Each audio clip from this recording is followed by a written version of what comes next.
Be very careful with what you're asking God. So I've spent some time in church this morning. As you can see, I'm still sitting in my car right in front of church. And this has been in my heart to say since I woke up this morning. And I'm like, I have to share it because when God puts something in my heart, He wants somebody else to hear it. So you have to be very careful with what you're asking God. And I also need you to know that your enemy or your enemies may not be God enemies. You know this prayer in the Old Testament that says, let God arise and let my enemies scatter. How many times have you heard someone say that prayer? How many times have you heard someone say that prayer? Let God arise and let my enemies scatter. But woe betide you if your enemies are not God enemies. If your enemies are not enemies, if the people you don't like are not the people God does not like, you're in trouble. You're wasting your time. You're wasting your time. So a lot of times our prayers are not answered because they're not backed up by scriptures. And yesterday to my friend, I say, I love the Old Testament. There is something in the Old Testament that I had not been seeing for my many years of being a Christian that I recently, not really recently, but like from a couple of years, I discovered the Old Testament carries weight. Like it's a pillar, it's a bone, it's a backbone of everything, of Christianity, if you ask me.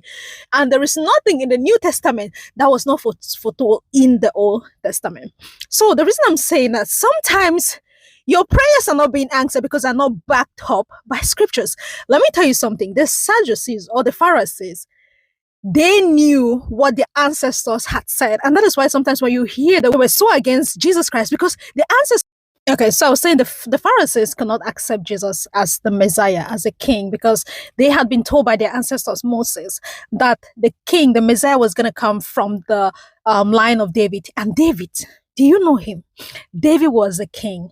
David built the temple of God. And even after David will go and then the temple is going to be destroyed, you see all of them, Haggai, Zechariah, all of them, the messages are all about they have to rebuild that temple. So there was no way they were expecting the king, the Messiah, to come from the line of David, come on a horseback. We're going to see on the camel's back. We're going to see that tomorrow, which is Palm Sunday, the triumphant entry into Jerusalem. He's going to be on a camel's back. What son of David will come? What Messiah is going to come when the kings are riding on chariots? And the Messiah will come on a camel's back. So they could not accept it because, and I don't blame them, because if Jesus was here, right now, today, we'll probably do worse. Sometimes I say that we'll probably do it because we are just like the Pharisees, to be honest. Anyhow, I'm saying that sometimes our prayers are not being answered because they're not backed up by scriptures. You need to know what God has said for you, or what is God is saying in your life or for your life. So that's what I'm telling you. Woe betide you if you're saying, let God arise and let your enemies scatter, and God is not is friends with your enemies, or your enemies have found favor in God. You need to back up anything you say, back it up by scriptures. Back it up by scripture. Lord, I'm jobless, but that is not my portion. You say, whatever it is I ask of you, you're going to give it to me. You say, when I seek, I will find. When I knock, the door shall be open. It is there in the Bible. You said it, though. You said it. And you say you're going to prosper the descendants of Abraham. What you said? Your descendants of who? So you have to know you have to back it up. I'm not a theologian, but I'm trying my best to, like, if there's something I need to tell God, I need to pray about God, I need to go find in the scriptures what He has said about me. Because if the Pharisees knew what their ancestors was said for them, or what they had predicted for their life, and they were telling the Messiah, then what are you not to say to God? Not to remind Him, like, listen, this is what you said about me. This is what you said in my life. You said I will walk even through the deepest shadow or the valley, and I will not be afraid because you will be with me. And then I'm going through these little trials and temptations, and you think I'm not going back to Psalms 23? You're joking. Anyway, I just wanted to come on here and share this with you guys because I don't know who needs to hear this. But your enemies may not be God enemies. So please don't waste your time. And please, when you're praying, back it up with scriptures, okay? I hope you have an amazing day. I'm so excited for Palm Sunday because it's tomorrow.